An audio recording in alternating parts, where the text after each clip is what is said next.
Hey there, folks, and welcome to another episode of Crit Hit Interviews. I'm Arlyeon, and we're here today with Margaux Saly. Saly? Saly, yeah. Saly. Got it. An associate producer and communications manager at Passtech Games, who some of you may know as the devs of the Galactic Trucker Defense, as well as the more recent dark action roguelite, Curse of the Dead Gods. Yeah, no, I actually, got introduced to you guys and hadn't realized I'd been introduced to you guys years ago through Xbox playing a whole lot of Space Run. Really? Oh, that's awesome. Yeah, no, I'd whenever I was hanging out at my friends, they're off in a different town, and I'd have nothing to do because I was just not home. I'd be sitting there on their Xbox while they're at work and be playing the stuff they got, and Space Run was one of those games. I never actually beat it, but yeah, no, it was just really weird. I'm like, wait a second, you guys did this? It was a long time ago. I know you guys also did Minion Master, which I haven't played, but I'm at least aware of. Masters of Anima, you mean? Yes, there it is. Guys, you guys did Masters of Anima. I knew Masters was in the name. So it's definitely the latter title that I've recently spent a lot of time with, and I've probably spent the most time with. But before I get too deep into just asking you a whole lot of questions about Curse of the Dead Gods, I really need this coffee to wake up clearly. While I get to talk to you about Curse of the Dead Gods, I figured it'd be probably better off if we find out a bit more about the people behind the game, and specifically you, since you're here. Though, also for the people watching, there is going to be some stuff popping on the screen here relevant to Curse of the Dead Gods, so if you are just looking for the skinny on the game, you'll be able to skip through the video a little bit easier here. But, so first off, just kicking this off a little more informally, just care to tell us a bit about yourself? Well, I'm Margaux Saly. I'm an associate producer and communication manager at Passtech, like you said, since almost 2 years ago now. And I'm the one who you talk to usually on the Discords, on the Twitter and such. So my job is to create and engage with the community. I make content for the players, visuals, videos, blog posts, newsletter, dev streams, and I answer to people on the forums and on the Discord. I manage our social media. I also deal with the publisher, Focus Interactive, to create communication assets such as trailers. We synchronize on events and releases. Another part of my job is to track the bug reports from the community. I help with text report. I read and share your feedback with the team, and that's just for the communication side. And I also have another job, which is more on the producer side. So I deal with the production matters like planning, tasks, making sure that we finish stuff on time, that we deliver quality content, and I try to share everything to the team so that they are always aware of what's going on at Passtech. So that's about it for me. I would whistle, but I'm not going to try and blow out the ears of our audience. So I was going to ask the sort of skills that actually, are there any skills that working on Curse of the Dead God has required you to hone that you haven't mentioned here? Because damn. Well, I don't know.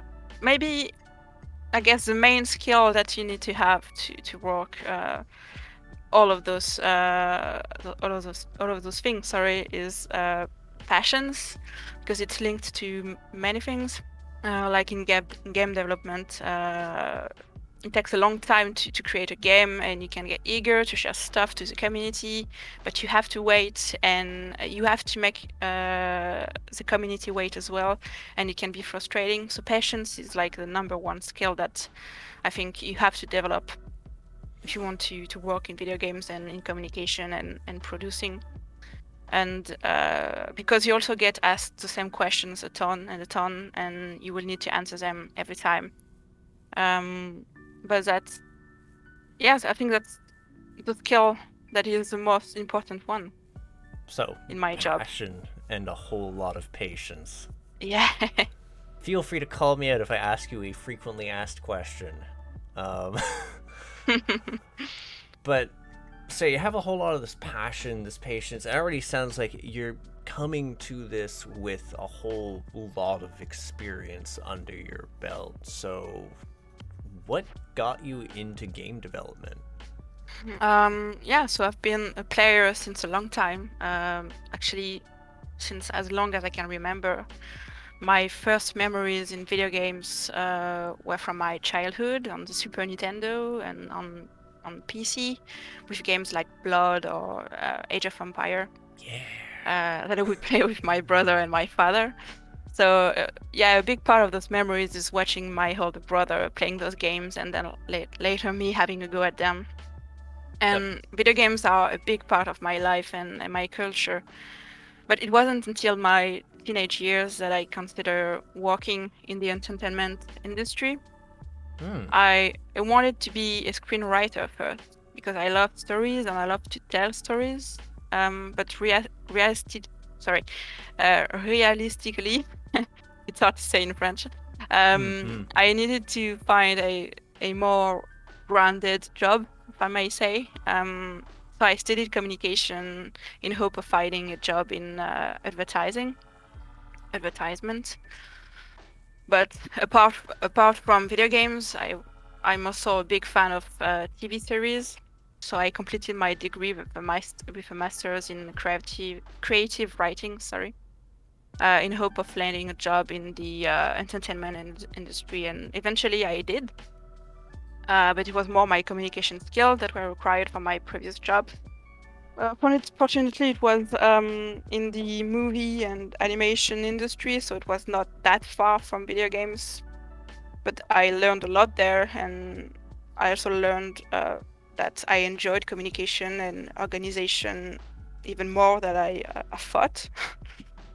But in the meantime, while I was building this experience and finding my my path, I would still play a lot of video games, and the idea of working in the industry hadn't really sparked yet in my mind. But I think at one point, my previous company had to lay me off because of financial reasons. So I took it as an opportunity to really join the gaming industry, since I was so fond of video games for so long. I think it was like the best move for my career and what I wanted to do next. So that's how I got into game development. That's pretty awesome. Not gonna lie. I guess I'll ask like two questions here. First off, so have any like favorite game or genre of gaming, since that's sort of been like a backbone of your passion and interest? Yeah, I'm a big fan of narrative games. It's I think what got me in the industry actually. I'm not ashamed to say that I love to get lost in big AAA worlds like Red Dead Redemption, Last of Us, Uncharted. But I also love to dive into indie games as well, like games with great concepts. So of course I love Journey, Limbo, Inside as well, Hotline Miami. There is no game more recently. I really like when a game has really fundamental, strong concepts like those ones. And well, of course, I'm also a big Nintendo fangirl. So everything Zelda or Mario, because I grew up with that, so I guess that's why. I mean, I'm not blaming you. You mentioned Age of Empires, and the first thing I think of was it one or two? Because It was two is one. what grabbed me. So one, it was was one. one for you. Two think is it was what one, yeah. grabbed me as the series. I played a lot of it, so I'm sure I played both of them, but it was a very long time. It was in late 90s, early 2000. So yeah, I remember playing with my brother and my father doing LAN LAN game parties? together. Sorry? No, the LAN parties? Yeah, exactly, LAN parties, yeah. And it was so fun, you know. Good memories. I just have like the priest noise stuck in my head, the wololo. Oh. So, how did you meet the folks at Passtech specifically? I applied for a job offer back in August 2019. Yeah, August 2019. And they were looking for a communication manager to work on Curse of Dead Gods. Hmm. And I was just recently available because I was laid off by my old companies. And like I said, it was the perfect opportunity, really great timing for me to step into the game industry since that's where I wanted to go.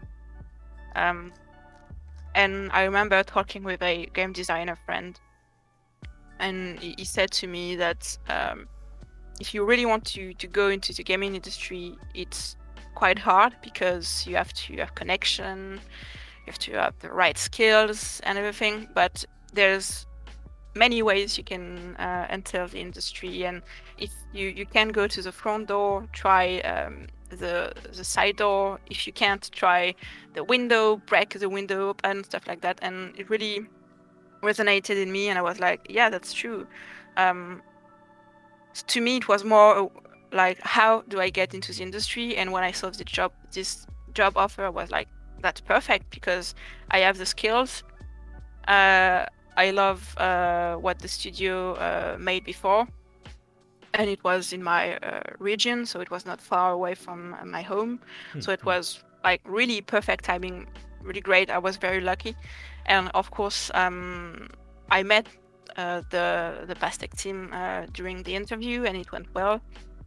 But since Lyon, the place where we live and where the studio is based, is not that big, we had a few common acquaintances. So maybe that helped as well to integrate the team. So yeah, that's how I met them. Then I met the rest of the team, and yeah, the rest is history. Fair enough. Just quick aside, do you actually know what the origin of the studio's name is? Yeah, it's pretty simple actually. So Pass is from Passo, which is the studio's director's name, Sylvain Passo. And Oh. tech is, well, technology. And Passo it's a play on words in French because pastèque means watermelon. So that's why the logo is a squared watermelon as well. I didn't There you go. realize that. Just It's flew not right written over my the head. same way, but it sounds the same. Okay, that's pretty funny though. So you've mentioned already like sort of your skills and the passion that's gone into this and sort of the struggles of sometimes needing to like stay quiet about stuff. So what has it been like to work with the community for Curse of the Dead Gods, both on Discord, vis-a-vis the streams, and just in general? The best thing that I try to apply as much as I can with the community is being transparent. So we tell things as they are. We don't try to hide things or whatnot. Game development can be rocky, and sometimes you have to deal with troubling or annoying situations. But I think it's important to stay true to yourself and to communicate with the community and try to be as much transparent as you can be. Of course, there's a limit of things you can say and cannot say, but it's also part of being diplomatic, which is, I think, the number one skill that a community manager needs to have, combined with patience. You're gonna have, like I said, to answer a lot of questions, and most of the time, it's the same one over and over. And but you still need to take each person individually. It's harder when you have a big and growing community like Curse, but I feel that people enjoy the proximity with the team. They like that we are only one message away, I feel, and it's not hard to get our intention. So I think it was a good experience with the community, especially during the early access. But the key word here is transparent. I believe. Yeah, I'll admit, like I found it refreshingly nice how straightforward it was to get a hold of you guys. So Thanks. yeah, no, We try to be here, for the community. Like I said, we can't answer everything, but we do try to read everything. And if really we need to intervene and answer something, we will be here. And I think that's one of our great strength in the studio, is just being reachable and always communicating stuff like the news and everything that's going on. And if we can or cannot do something, just being transparent, because it's of the budget, because of the planning, because of this or that, because it's not secret. It's not a secret that game development is hard and complicated. So I feel it relieves a lot of stress to just tell the truth. Be transparent. Yeah, tell the truth. Yeah, no, that makes a lot of sense. Small nerdy question I was just going to ask an aside though, but like I've actually stepped in and watched a few of the development streams you guys did, because you were doing them while I was going through the game. And I'm curious, like, so before you started doing the community streams, had you already like run through the game a bunch for testing purposes and everything, and already were pretty decent at parrying, or was like the whole process of you streaming also you gradually going uphill as far as like skill curve was? Because you're pretty good at parrying as opposed to me. Oh, well, thanks for the pairing skills. I think I put that on the fact that I played a lot of Curse of the Dead Gods before the dev streams, especially when I'm tracking bugs, So I had time to develop those skills. So you've definitely been part of like hunting down a lot of the bugs personally too. Oh yeah, it's part of my job. There are two things. There's the producing side of my job, where I'm here with the team. I'm following every task that they do, and when they work on a feature and the feature is finished, they of course they review it, and they try to correct their bugs. But on my side, I also do it. So if I find something they didn't have time to see, I can report them. I can report it to them so they can fix it before it's released. We also have the chance to have a pretty big QA team, thanks to Focus Interactive. So that helps a lot. But I still need to play the game and test the features, just even for a game design perspective, just to give my thoughts, because everyone in the team is allowed to give their thoughts on the game mechanics that we had. It's always a collective decision in the team to put new features. So it's great that each member of the team is able to play the game and give their feedback, give their reviews on the new things. And while I do that, I also track the bugs. And there's also the part where the players report bugs. So when they do, I will myself try to reproduce the bug to see if I can find a way to reproduce it. Oh yes, the joys so it's of QA. Easier. Sorry? I said, oh yes, the joys of QA. But the QA does most of it. But it happens for me that I need to track a specific bug, because I know this person on the team is tracking it, so I want to help this person. So I'm gonna give him as much information as I can. Yeah, testing the replicability of bugs. I'm familiar with it. I've done QA. It's a tough job. It's a lot of note taking. Yeah. and repetitiveness. It's not recognized enough, I think. Really recently, I think yesterday, I saw a debate on Twitter about QA being developers, and I think it's just a dumb debate, because QA is definitely developers. They are part of the development team, and they're essential to it. And Yeah, it was Good.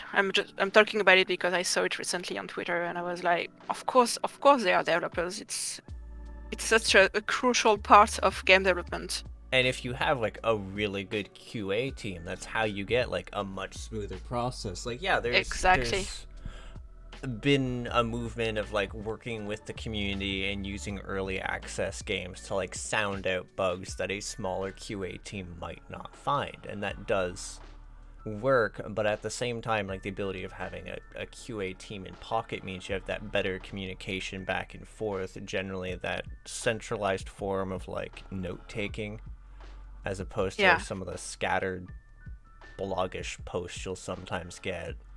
Hmm. And Yeah, I agree. yeah, God, it's like the only game dev worky thing I've done, other than tried and failed to make a game. Cry. It's fine. It'll never see the light of day, ever. No, it takes Nah. a lot of time. I've tried myself to create my own games, but I also failed. It happens. It happens. Actually, so there's actually a community question here for the icebreakers, which is always fun. But so Kazui92 wanted to know what your favorite weapon and enemy in Curse of the Dead Gods is. Well, my personal favorite for the weapon is the dagger.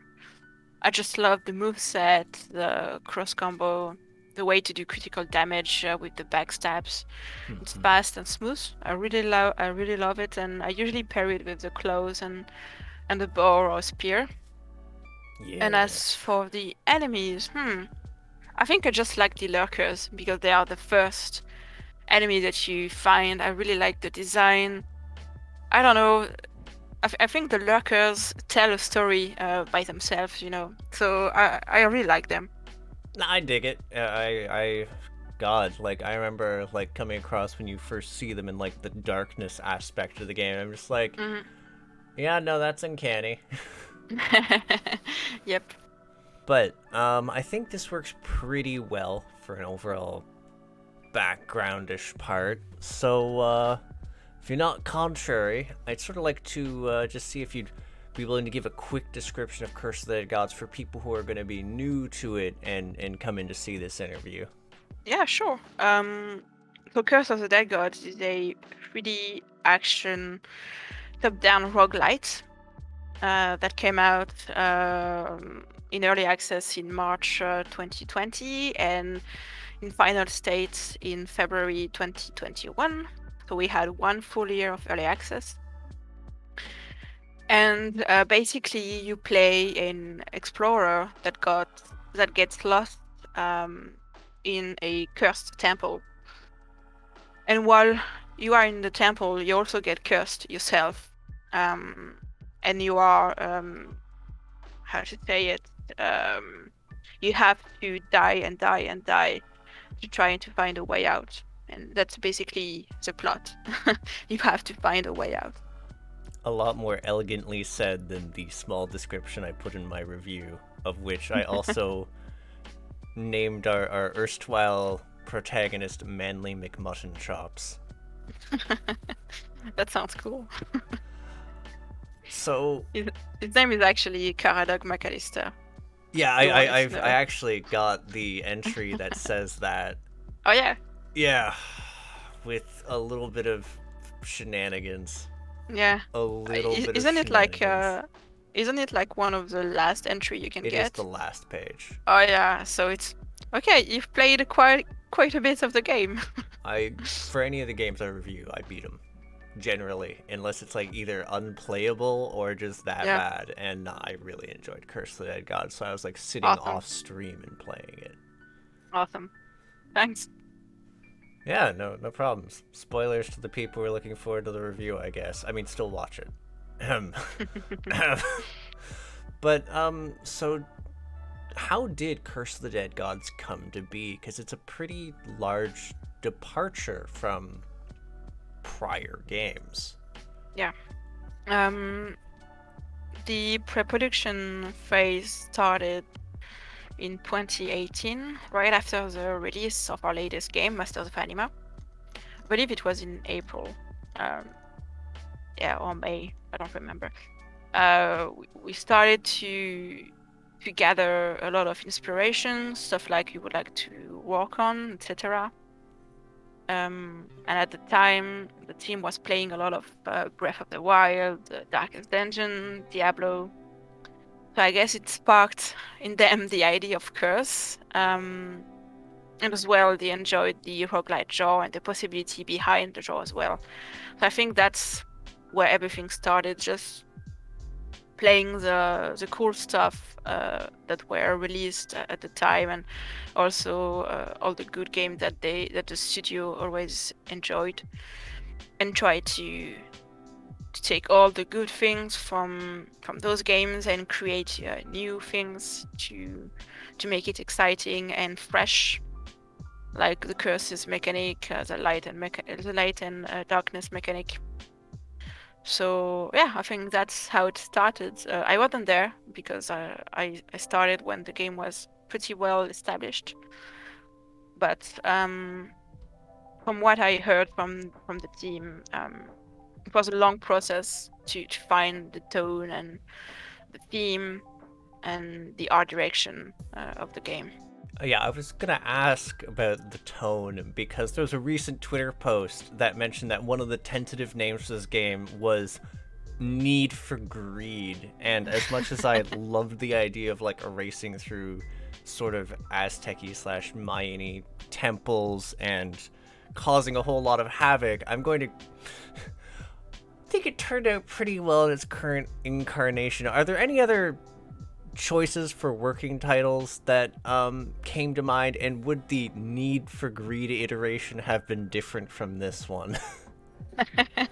Well, Need for Greed was really much a fun one, not really a one that we would use, but it was the result of the long brainstorm about the name of the game. But yeah, there were a few. If I remember correctly, we had at one point Curse Walker. That sounds a lot like Skywalker. And also Dead God's Whisper, because the whispering was important at one point in the game, but then it was dropped off. But the main working title that we used during the pre-production phase and throughout all the development of the game was Lost Temple. It was the most basic one and the most effective one. Fair. So you actually already touched on this a little bit, but so the visuals in Curse are distinct. They're distinct enough. They stand out, and had me and also one of my editor friends looking at it being like, is this like related to Darkest Dungeon? Because it has that like really nice gritty dark look to it. And we wanted to know actually if there were specific art styles or source materials that help to shape the game's graphics. Yeah, it's definitely been influenced by dark comics, like Hellboy from Mike Mignola. Oh my god, he called it. He was like, I his want art to know style if in general. Hellboy or BRPD influenced Yeah, it. definitely. But well, Darkest Dungeon one was inspired by that as well. Mm-hmm. But the art direction came late in pre-production because the team was trying to find something fitting with the dark fantasy and the serious tones of the game. But yeah, Darkest Dungeon has always played a big part in the research for the graphics of Curse of the Dead Gods.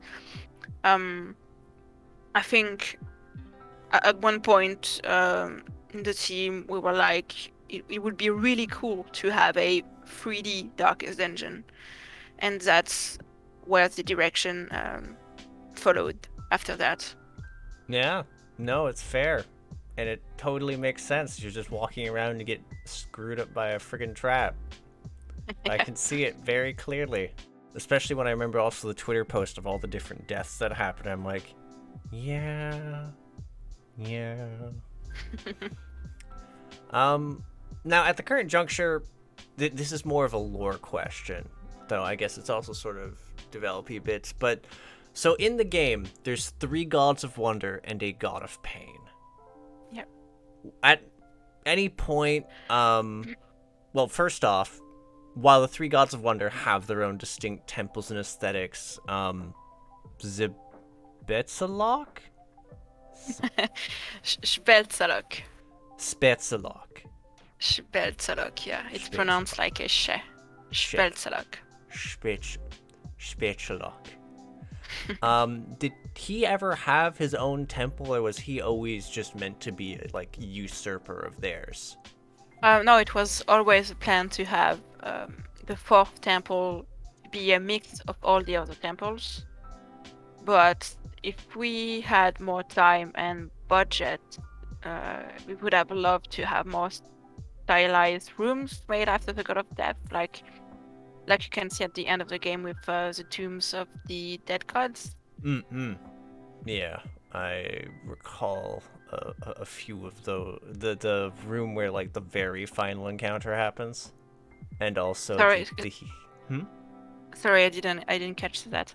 Do you mean like the room where the very final encounter happens, or do you also mean like the healing rooms? No, the one where the final encounter happens.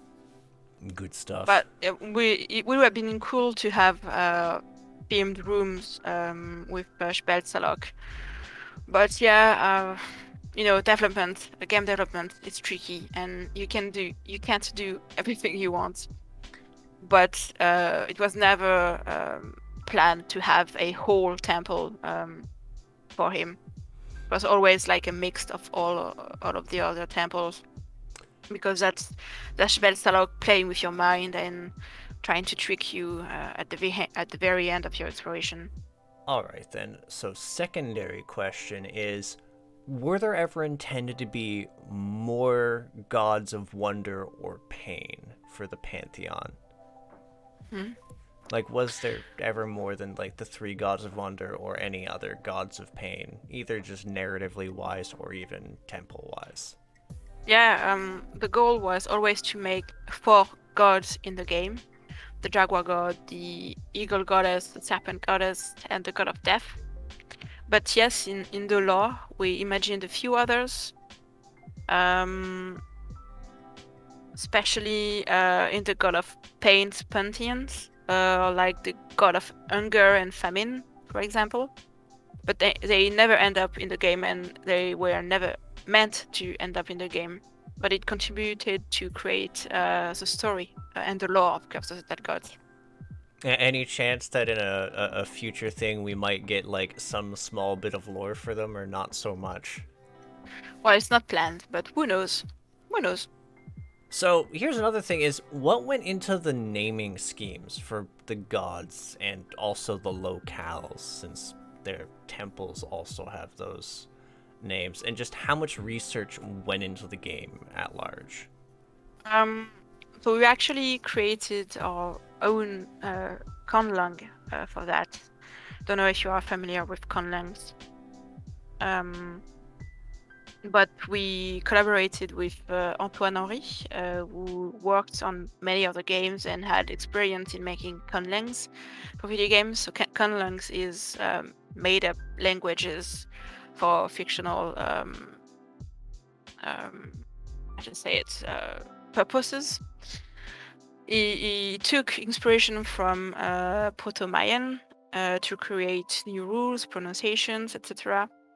And then he and I worked together to create the base of this new language, and we named it Chatak, after the name of the lost civilization in our game. And as for the process of naming the gods and the locals and such, I would try to mix and mash things together to create champions' names. Like, for example, Kashtaka, High Lord of the Storm, who is the first champion of the Eagle Temple. Basically, Kashtaka is part of the vocabulary that we made up, and it means Great King. So I always try to find things similar to the character design, the lore that we put into the enemies, create those names. That's actually really neat. That like I've come across it before, and that a bunch of the times there are meanings in there. I am just not much of a linguist. I'm Yeah, a me little neither. bit, but not. I find it very interesting though. Yeah, no, and I'm curious if like other people have gone into the game and actually started to do the process of like translating this, or like. I know, I know some people from the community who are very, very invested in the lore and in the Chazak language, and I wouldn't say it's possible to translate it now because we have very few numbers of words.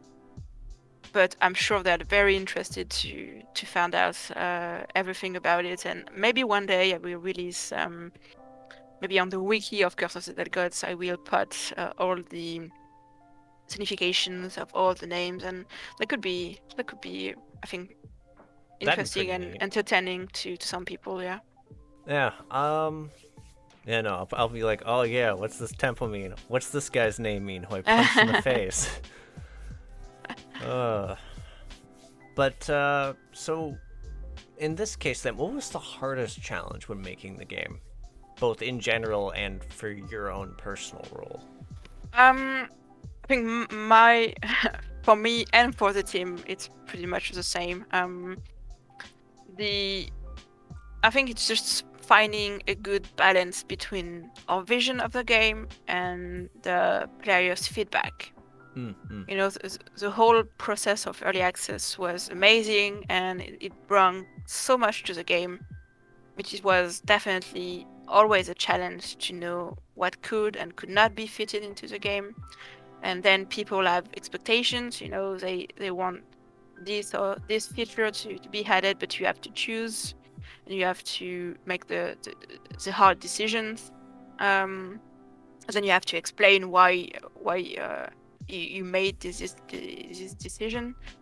You have to trust your inner developer's voice, but also listen to what the players say about your game. So it can be tricky sometimes, and the early access leaves some room for tests and experiences. So I think it's great to have this tool to help build your game, but you also have to stay focused on your vision of the game, on your planning, and try not to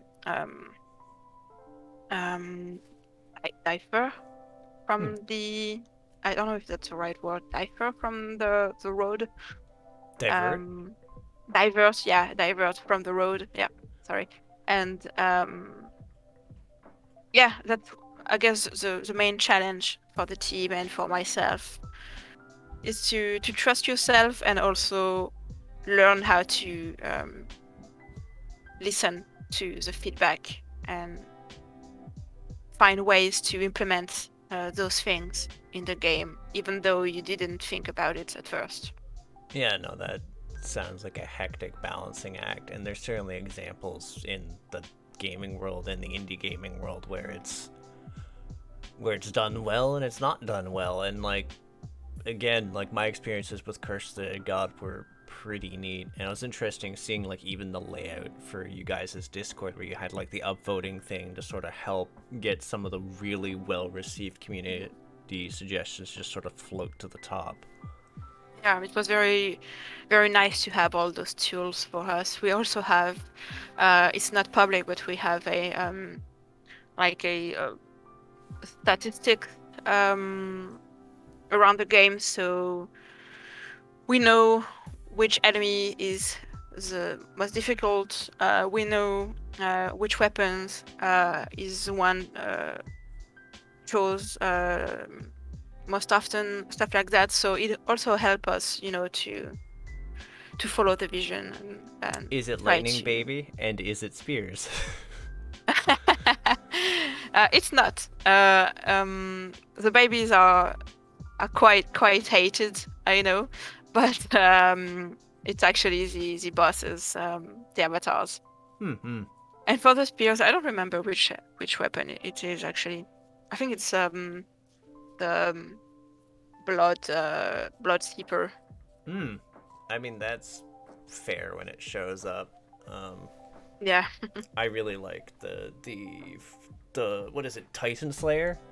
Yeah, it's good. I like it too. Yeah. All right. So one thing I would like to ask here is like obviously games change over time. Is there anything that didn't make it into the game that you really wanted, whether it's areas, potential enemies or abilities, or even just like a mechanic? And yeah, no. We would have loved, sorry, to have more narration in the game. It's something that we had to remove due to budget reasons and COVID. For example, we had voices over for the God of Death plan. It was meant to be a way to put pressure on the player to give more information about the story, etc. But it was removed mainly because of the pandemic. It was right at the beginning of the lockdown, and we could not record the voices anymore. And after that, it was not possible to bring it back into the planning.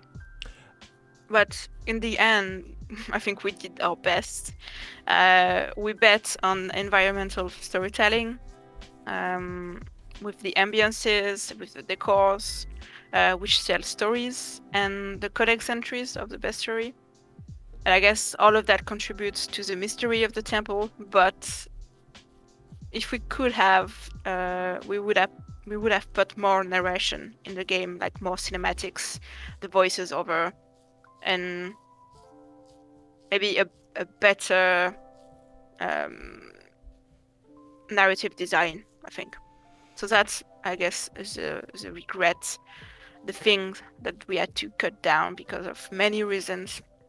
I And hadn't I hadn't yeah, thought about it when I was playing the game, but then I remembered that the trailer had voicing for it. I'm like, this makes so much sense that it was a thing. yeah. And the actor who did the trailer was supposed to be the actor for the voices over, but yeah, we had to remove it sadly. And with that, also a bunch of other things with narrative design, then we would not have been like a Hades, like, it was not intended to have dialogues or a strong storyline, but just more narration. But we found ways, to still put narration, to still put some lore and stories. But it's more hard for players to stumble upon on it. They have to kind of search for it in the game. I mean, like the flavor text, the little bits at the bottom of the lore Yeah. pages and the lore pages themselves. Which, yeah. So, do you have a favorite mechanic, by the way, both for the past and also for the current mechanics in the game? I um, differentiate that in case there's a mechanic that used to be in the game that isn't now. there isn't, I think, or I'm not aware of it. I mean, you briefly mentioned something about whispers being important, and I was like, Yeah, the whispers were those voices over. Um, the God of Death was supposed to be whispering and like trolling you basically oh, in the runs. And yeah, I guess this feature would have been fun to have. I know at one point the team did breakable items, like breakable weapons. It was inspired by Breath of the Wild, but it was too annoying in our game to have your sword or your shield break in the middle of a fight and really not fitting. yeah, you So we can't see removed it, that. but I was just looking really pained. Yeah, so there's, yeah, of course there's many mechanics that didn't make it the cut. That didn't make the cut, but it was for the best, I think. All right. Are there any hidden mechanics in Curse of the Dead Gods that you feel players miss out on? Um, I wouldn't say hidden, but the champion's weapons can be a nice surprise. It's designed to be difficult to obtain, but it's very rewarding. So that's why it's not written anywhere that you can find them in the first place, and also that you need to find a mystery unlocking condition to make it drop. But I know a lot of players miss out on them because they just don't know it exists. But I guess it's also fun to discover, like randomly, that oh god, this champion actually have a weapon that I can use that is pretty powerful. So I think yeah, it's kind of intended that way. I don't know if we're gonna make changes to that. That is actually probably. I think that actually answers some questions that some people in the community had. Mm-hmm. So I mean that's always good. Now just before we actually get on to like a big burst of community questions here, and also a few more on my end. Given you handle some of the streams, do you have any favorite memories about watching someone play Curse of the Dead God? Since as a streamer, I imagine you can appreciate some things. Yeah, that's so many. When we launched the game in early access, all the team was glued to their screens to see the first reactions, because you learn a lot on your game by watching people playing it, and it's really fun to see people rage and discover all the mechanics. Feel proud when they finally defeat a champion or a boss. And I think what I loved the most was to see the members of the community discovering the ending and the epic final fight. It was very rewarding to us and to me. And also, I think it was also rewarding to them, since most of them were playing during the early access. So, yeah, it was just a very cool moment. Like, I grown close to some people from the community, and just being able to deliver a good ending to a game that they love. It's pretty powerful and enjoyable, and I really liked watching their reaction to the final, the big revelation and everything. Yeah, that personally, that one resonated for me, especially when I got the like the final proper lores for all the gods, and I was just like, oh, Yeah, yeah. yeah. But so with that said, then I'm gonna start diving into some of these community questions. First off on the list, we do have one from Rigzar, who really wants to know if there's anything planned for the cursed weapon system in order to make them more appealing, since you can end up just finding some that completely have affixes that make them just not fun to take, or that aren't even overly useful for the respective cursed weapons you find. Yeah, I completely understand that. Well, I think Rigzar, you will be pleased to see that in our next update, coming out tomorrow, by the way, on April 14, depending on when you upload this interview. We made Tomorrow or quite sometime in the day prior, same day. We'll figure it out. yeah, we made a lot of changes to the cursed weapons to make them more appealing. So we changed base damage to most of them, most of the weapons, but we also made great changes to the cursed affixes. So you will find out in the patch note tomorrow, but there are quite a few big changes, and it definitely makes the cursed weapons more appealing, I think. So is it a change to cursed weapon affixes or weapon affixes in general? Because I know there's some weapons that have odd affixes, like getting backstab damage, or what was it? I think it was back damage with like a heavy sword. And I was like, why would it do this? Right now we only focused on the cursed affixes, but who knows, if we can keep working on the game, we're gonna review other stuff and affixes, maybe something that we balance and make some tweaks to it. Oh yeah, I think I also got like the does more damage in darkness thing with a flaming weapon once, and was like, yeah. Why? Yeah, it's unlucky. Yeah. So yeah, no, I'm definitely excited to find out more about that.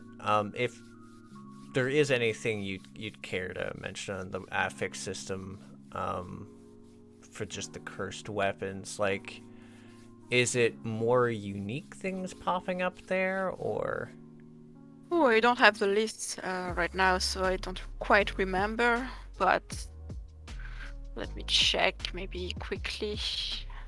So there's a new cursed affix, and they are nerfed to other cursed affixes. Like, it's not plus 50% damage taken, it's now plus 25 damage taken, stuff like that.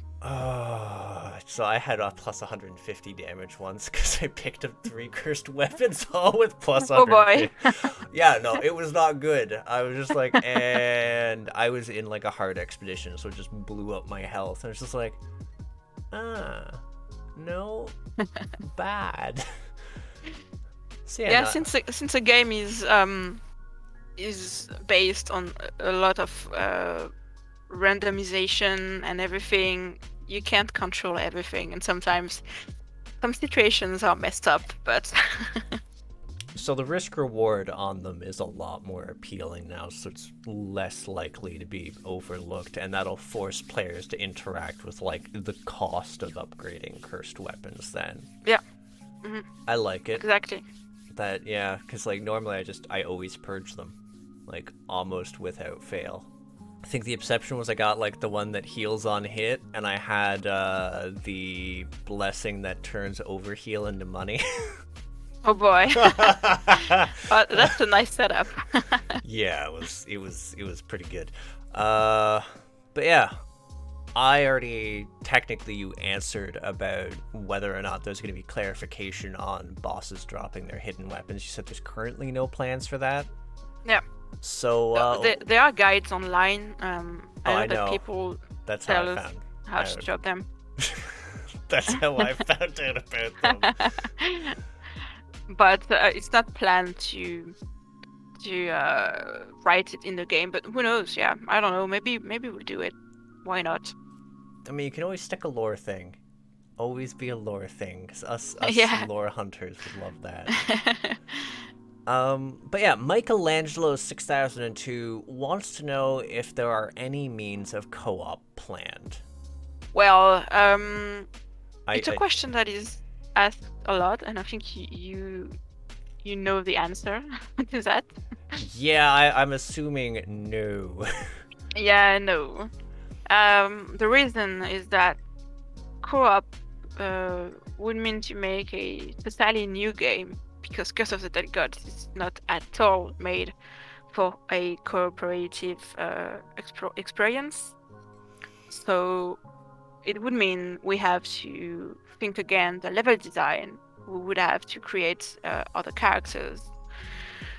We would have to do a very large pass on balancing, because now there are 2 players instead of 1. Well, too many things, and that basically means creating a new game, and that's not planned at all for Curse of the Dead Gods. No, I know. But I understand. Of the people... I understand why people want it. It would be really fun to travel in the temple with a friend until they die, and then you're just like, wait, don't leave me here.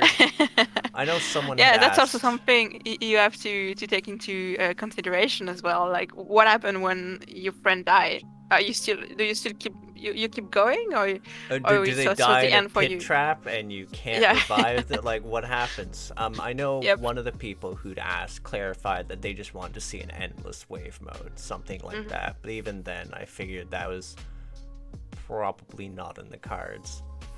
It's not planned as well, but we do not cross the idea completely.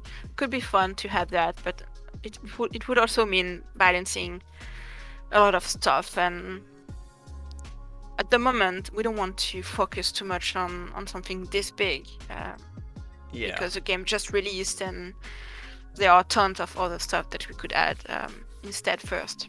Yeah, and I have something that Jimmy Thang, Ultimate Potato, Smitty22, and Sloan17 are all praying to hear. And that's if there's any fine-tuning due for the dread-inducing lightning babies, because holy crap. It was just like, when I was like asking community questions, there was just like, the babies.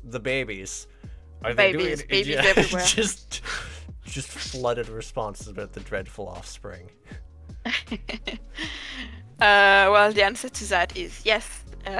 We heard you, guys. Don't worry. We made quite a few changes in the next batch about the Eagle Temple in general, but that also includes the babies. So don't worry, the babies have been nerfed. They now squall 20% less. I don't remember what we did about them because it was a long time ago, but it's basically we try to make the whole Eagle Temple less difficult. It's still not possible to match the other temple because they are so different from one another, but it's not quite the giant step up compared to the other one. Exactly. Like, I found that too when playing it. I was actually surprised that someone else found the Poison Temple harder, because I was just like, nah, Jaguar Temple, Poison Temple is pretty cakewalky. Honestly, I didn't find the Eagle Temple bad until after the first area, and that's when they start really throwing Dread Offspring at you. And I'm just like, yep, and Reliquary as well. I mean, I don't really mind them too much. It's just the offspring. I do. I hate them. Even more than the babies, I think. So that's probably why I run around with like anything that armor breaks or a heavy weapon. Specifically, it's just because I'm like, Reliquary, whack, whack, whack. Okay, no more Reliquary. Like, true. Yeah, I've just the elites that stop, make themselves invincible, and heal themselves. I hate them when I don't have anything that can break through defense. That is painful. You can always try to parry. That is true, but it doesn't help if they're just sitting there making themselves invincible and healing. Yeah, exactly, yeah. Yeah. Usually, most of the cross combo break the attacks. Maybe There's not all of them, but that don't, and I have like walked a couple times with having a heavy weapon that doesn't break stuff, or not a heavy weapon, but a two-handed that can't break the defense while they're healing, and like a main and offhand that can. I'm just sitting there being like, well, time to wait. But yeah, let's see. Need to ask dumb questions. Good name, A+, sir, or madam. Wants to know if there was a specific inspiration or reason that Curse of the Dead Gods was set in an Aztec setting specifically. It was decided during the pre-production phase. We wanted to have a setting that could be mixed with dark fantasy and the Mayan folklore. Was fitting in our eyes.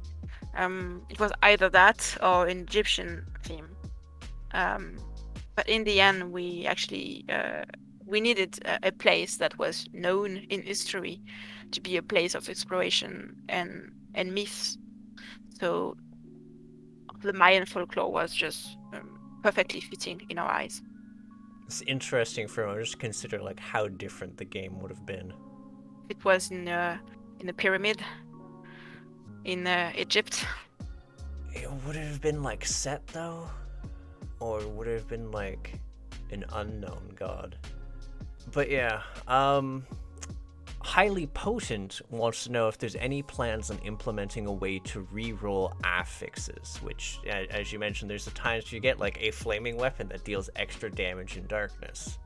At the moment, no, it's not planned. Sorry, but yeah, we know there are some issues with that, but I think it would need some time for us to think about how to make it not possible, and we wanted to prioritize all the stuff in the patch that is coming up tomorrow. So So it's so more. Sorry. sorry. Go for it.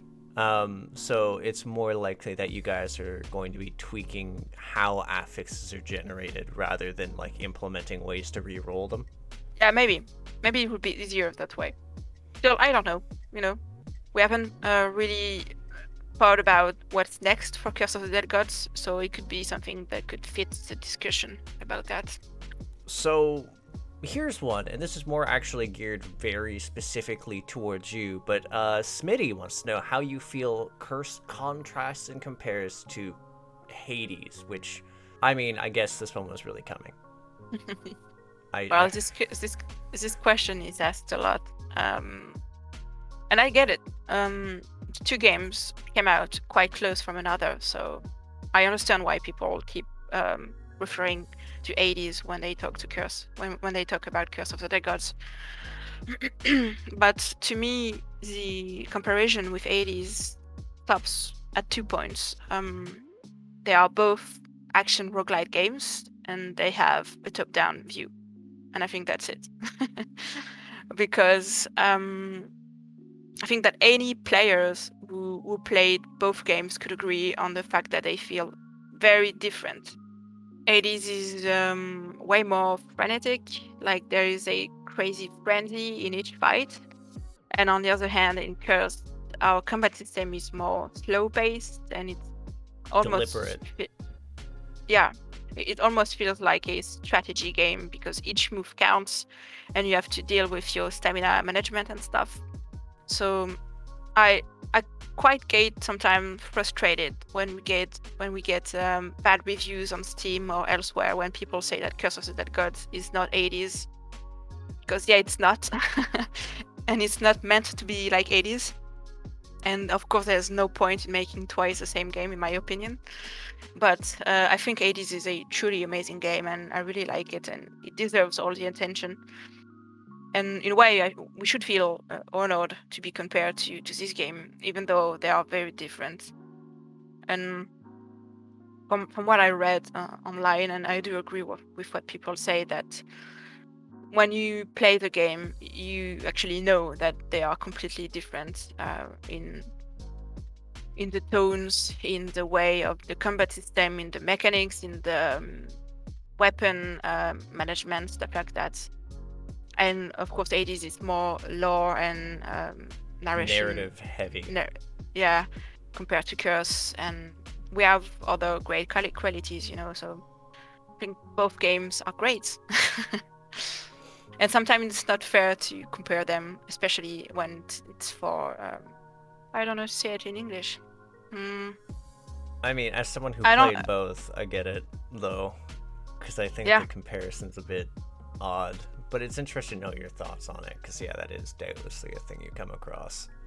So what did you feel were the best contributions from the community, either as feedback or just things they have done, like fan art or...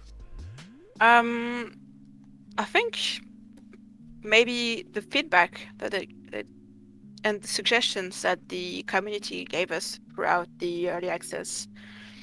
There are two great mechanics that came out from the player suggestions and that made it into the game. There are more, of course, but I think those two are really game-changing, and it's really great.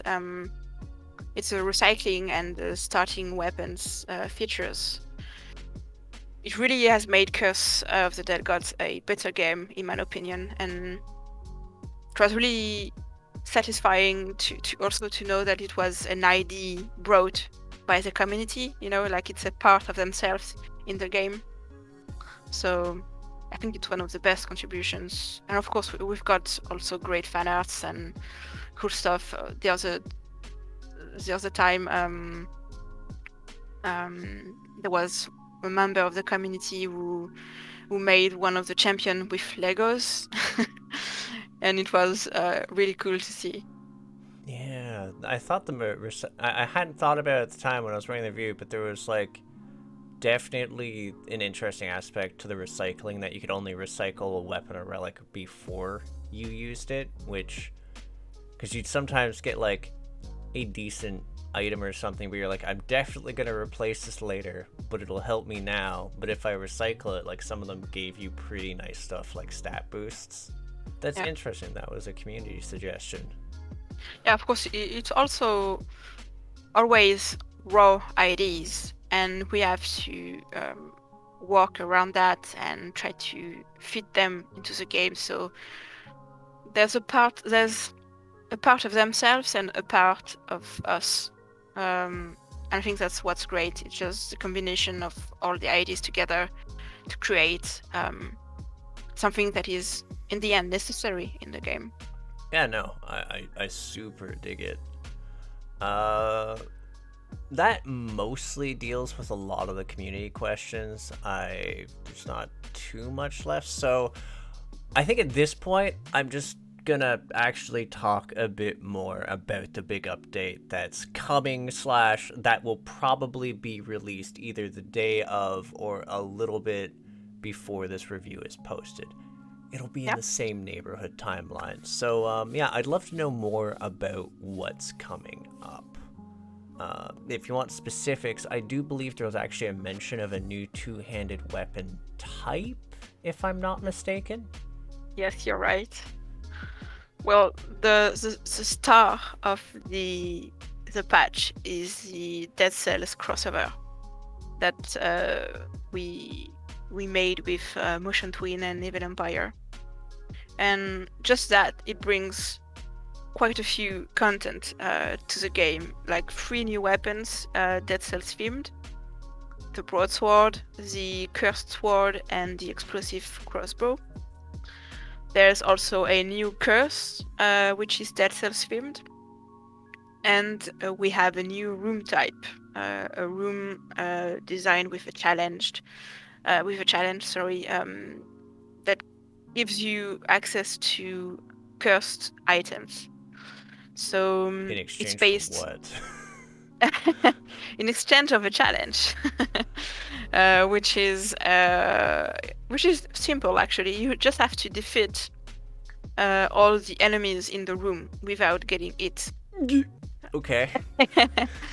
And if you do, you are rewarded with a big chest inspired by the cursed chest in Dead Cells.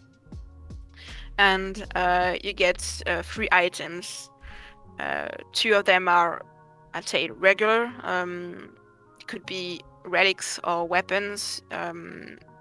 And it's always a better level than the stuff that you find in the section of the temple. And the other one is always a cursed item, so it could be a relic or a weapon. That's cool. So it's a fine way to get more cursed items, especially relics, since the only way to get cursed relics right now is by going to relic altars, and buying one. So that's something that the people wanted as well, other ways to find cursed relics. And like you mentioned, there's also a new two-handed weapon type.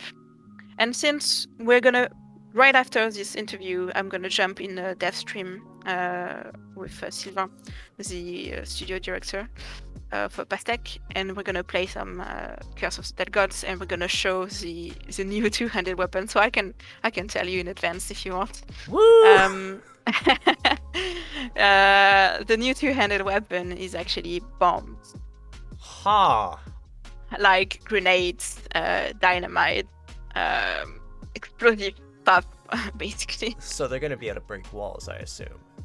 Yes, exactly, yeah. And it makes an area effect on the ground. So it's also going to be able to kill you. Yep, also, yeah. So be careful with that.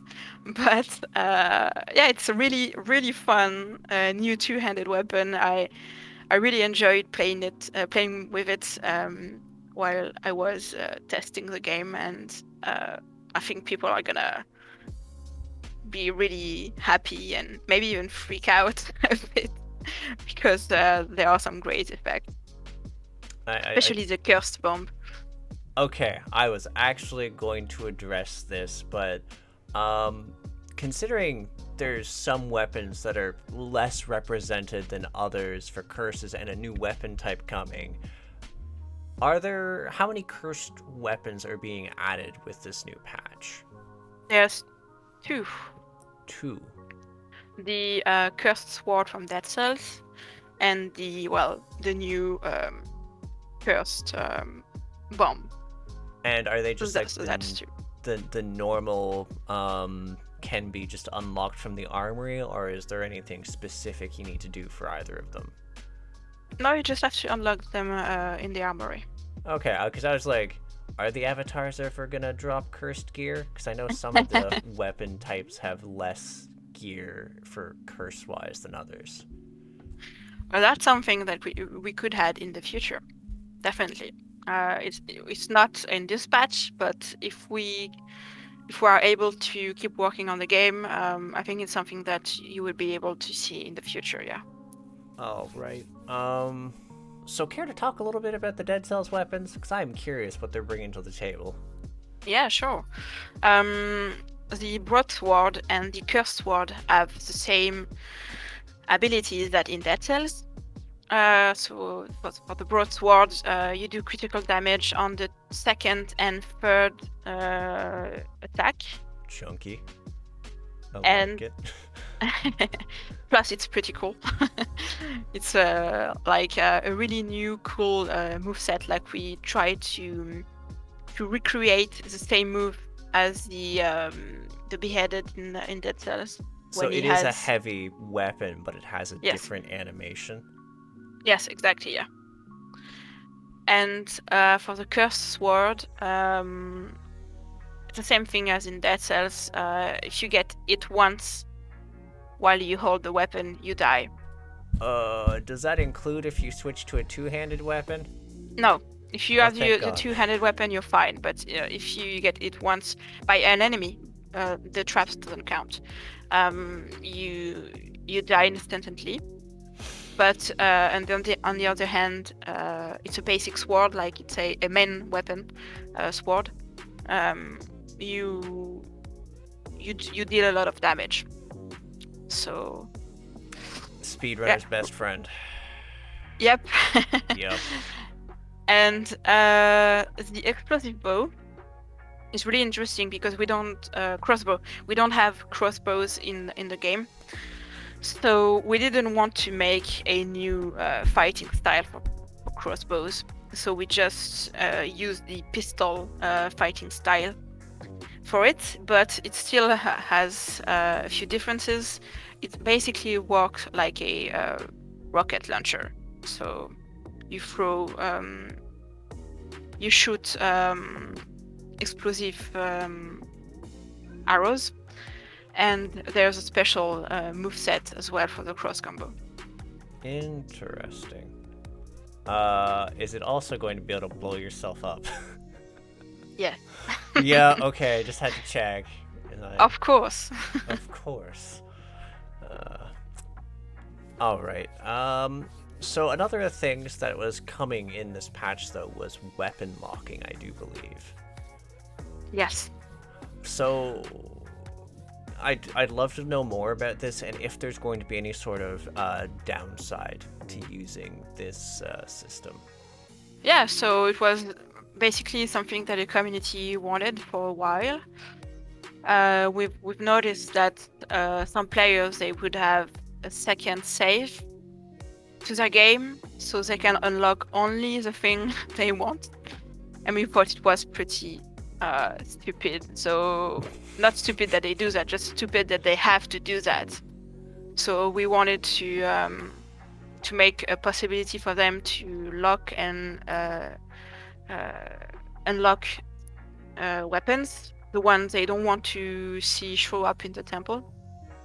So we just added in the underworld the possibility to yeah, to ban the weapon from the weapon pool, so you're not able to see them in the temple, and it doesn't cost anything. You just do it as much as you please. Fair enough. I'm gonna ban everything that is not the cursed or Titan broadsword. Not gonna lie. So yeah, we actually do have a community question here, though. It's Da Chung Dynasty wants to know if there's any plans for new blessings to be incorporated into the game. Well, since right now we are at a point where we need to wait and see how the game is going to, like, how well the game is going to still be received after the patch, to start thinking about a new updates. I'm not able to say that we can add new content, but we really hope. We have a ton of ideas, and blessings and curses and other stuff are definitely a possibility, but we have to just wait, and see if we can keep working on the game, basically. I'm gonna follow you up on that in a second, but before I do, first off, are there going to be any new currency dumps implemented for those folks who have just capped out on things to buy with crystal skulls or jade rings? It could be something we could add, new ways to spend your crystal skulls and jade rings, because we do see that some people like have a lot of that because they play a lot, and once you have unlocked everything, well, you're just filled with crystal skulls and jade rings.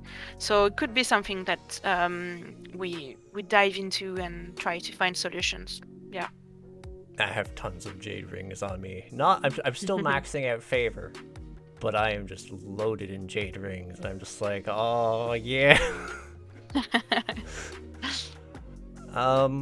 There was actually something interesting here, and it's something I've seen occur in a few people's questions too. But when you get the true ending, a little message pops up that implies there is more content to come as far as runs go. Partly because the little unlock thing you get as you clear each temple. Is that accurate? I think what the message means is that we still have the events to do all the unlockable things to unlock, but for now, no, the ending is truly the ending of the game, and we have nothing planned to continue adding stuff. So all right. we hope we can, so we'll see. All right, because I was going to just say, and this is, I think, a very large part of what people were curious about, was, is there any sort of tentative plans for something that you would like to see added to the game, either as a general expansion update or a DLC? Because I know a lot of people are just like, no, we want DLC. We just want more to do. I think if we can work on the game after the patch. We still have to have a lot of discussion with the publisher, Focus Interactive, to see what could be done. But if we can, we would not focus on DLCs first, because when I think about DLC, I think new temples, and a temple takes a long time to be created. It takes about between 4 to 6 months. So to design all the enemies, the new environments, the bosses, all the traps, stuff like that. So it would be a very big, I don't know how to say it in English, un chantier, construction site, building site. Yeah.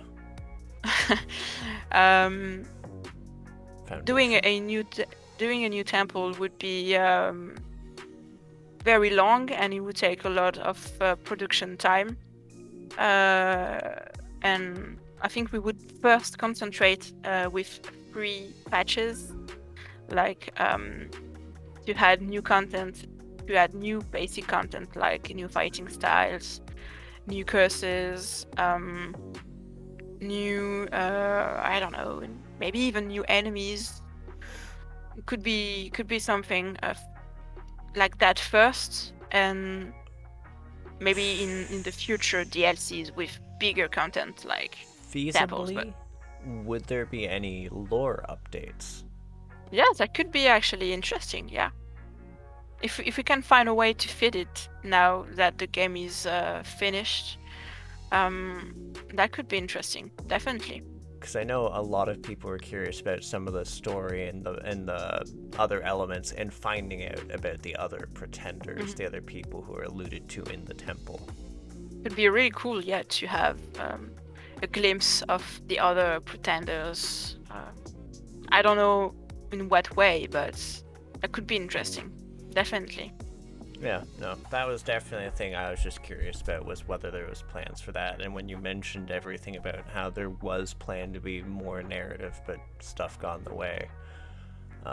Yeah, so more or less it really pans out to how well Curse does before you can really commit to more after this patch specifically, correct? Yeah, exactly, yeah. We are still at the beginning, the discussions with Folks Arlyeon, and I think they want to keep making updates to the game, and we also do. So I think we hope that we find like the perfect way to do it, but I can't like guarantee it, you know. Yeah, no. Don't know what would happen. Sounds promising though. By the way, so this was like the patch coming out was sort of worked in tandem with Dead Cells, specifically like Evil Empire and Motion Twin. Is there anything from Curse the Dead God that's going to be sneaking its way into Dead Cells as far as crossover goes? Could be. Could be. Can't say anything on it. I'm not gonna say anything else. Okay. Just the shifty could be I will take as there could be something neat. All right. And I think that more or less sums up a lot of my questions on Curse the Dead God itself. So I would like to just quickly ask it. Currently, you guys are sort of at a juncture where there's things you would like to do with Dead Gods, but you're sort of still negotiating things out. So are there any projects, any other ones that you guys are currently hard at work on? Well, yes, we have started to work on a new project, but there's nothing to share yet. It's just like the very, very beginning of thinking of new concepts, what genre, what themes, stuff like that. So we're just, starting to... It's the drawing board phase? Yeah, exactly, yeah. Well, we know we're gonna start working on something else soon, and if we can, we're gonna keep working on Dead Gods on the side, but our main project is gonna be working on a new game. All right. Well, with that address then, do you have any other juicy tidbits you'd like to share with the audience? No, I don't actually. I have said a lot of things already, but I really hope that the people enjoy this new free patch and all the Dead Cells content, because it was really fun to make, and also a great experience to work hand in hand with another French studio, and especially on a franchise like Dead Cells, which is awesome and like defining in the roguelite genre. So it was really, really cool to do this crossover, and yeah, I really hope that the people enjoy this new patch. Calling it now, I'm gonna try out the Curse Sword and like die in the first room because I get sloppy. There's a big chance. So before we wrap this up, I just wanted to quickly ask, like, are there any indie projects that you personally have had your eye on that you're following in like the big community of indie gaming? It's a good question. I don't think I have one that isn't released yet, but I've been dying to have some time to plunge myself into Disco Elysium. And they just had that update.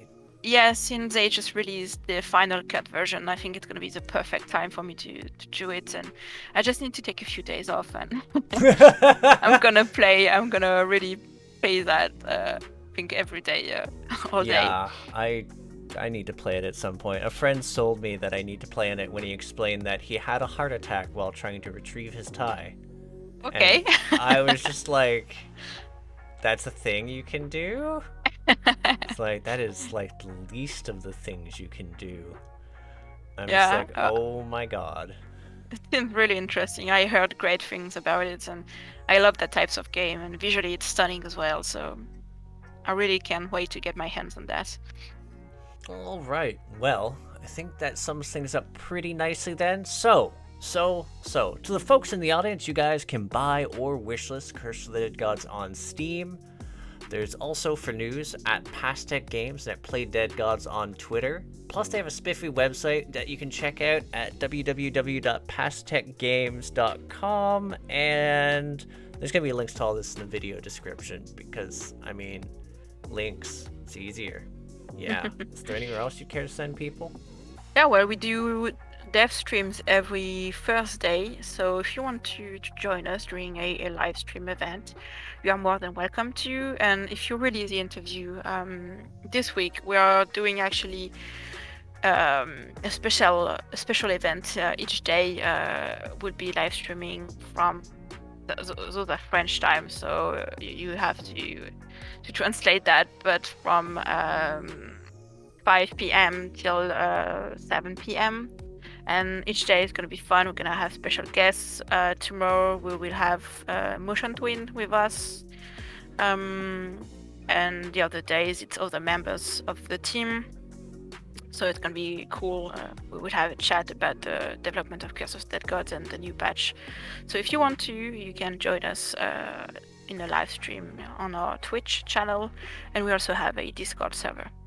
And that's it. I think that's 10 till 12, 10 to noon a.m. Like that, yeah. EST. That sounds about right. But Something yeah, like I'll that, put yeah. a link to the Discord and the Twitch in the video description. Awesome. So yeah, overall, I'd like to say a big thank you, first off to you, Margaux, just for answering all of these questions. I know it was a whole heap, and I'm so glad that you were on the show today. Thanks very much for inviting me. It was really cool, and we had a really deep conversation about the game. It's really fun to dive into that kind of stuff, so thanks. Oh yeah, no, it's a pleasure because it's answered like a whole lot of questions, and also got like the sort of background thing. You're just like, oh, there's a voice work in the narrative, in like the little the trailer. What was that about? And then it's just like, oh. But yeah, to all the folks viewing, just thanks for tuning in. If you folks agree, disagree, or just have something to say to me or Margaux, feel free to comment. And if you have an interest in supporting my efforts to create new indie reviews, interviews, and gaming content, there's the subscribe button and the bell so you know when there's a new release. And there's also a Discord for Crit Hit, links in the description, so you can become a part of our community, the Crit Hit Cauldron. That said, I will catch all of you folks on the next episode of Crit Hit. Take care till then, folks. Bye! Bye-bye.